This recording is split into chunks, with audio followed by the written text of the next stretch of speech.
This is Charles Jordan on Tuesday, November 6, 1984.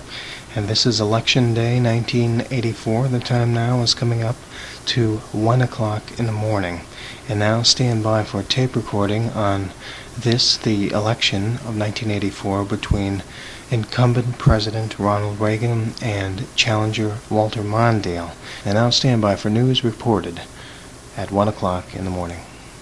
Talk Radio 1210, WCAU-AM, Philadelphia. CBS News, this is Paul Lockwood. The presidential results were 29 for Reagan and Bush and 1 for Mondale and Ferraro. Those words from Jack Wallace, a resident of Dixville Notch in northern New Hampshire, on the first results of the 1984 presidential election. Voters in that community have cast the first primary and general election ballots in the country since 1960.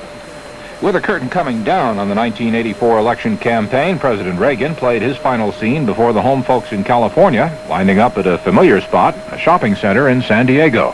It was right here that he held his last rally 4 years ago, just before his victory.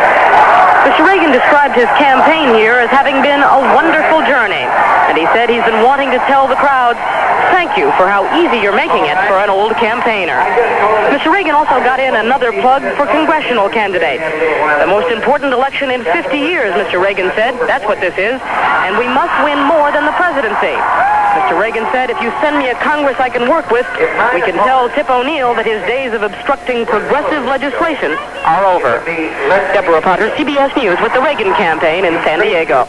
And Walter Mondale has returned home to Minnesota, where he will vote and receive the returns on Tuesday night. Rob Armstrong filed this on-scene report on Mondale's return. Walter Mondale, Prince Mondale to these people, has come home. It was here in February 1983 that Walter Mondale decided and announced that he was going to run for president.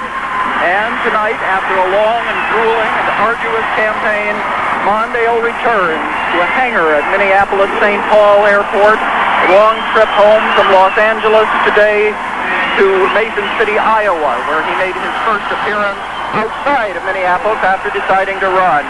It's an emotional time for Walter Mondale, a nostalgic trip back to St. Paul.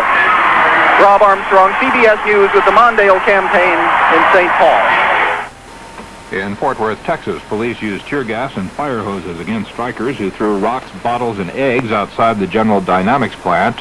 More than a half dozen people were arrested. A judge has granted a restraining order against mass picketing, but the Machinists Union plans to appeal.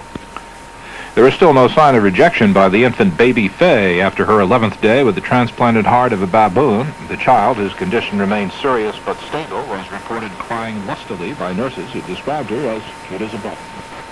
Paul Lockwood, CBS News. Going, I'm coming, can't you, honk? And was a hickin' and many It's election day. I'm a man who leads a life of danger. Get out and vote. I talk on the phone with any stranger. Come back until it's light. I hope you make it through the night. Oh, hey, hey, hey, that's my name. That's my name.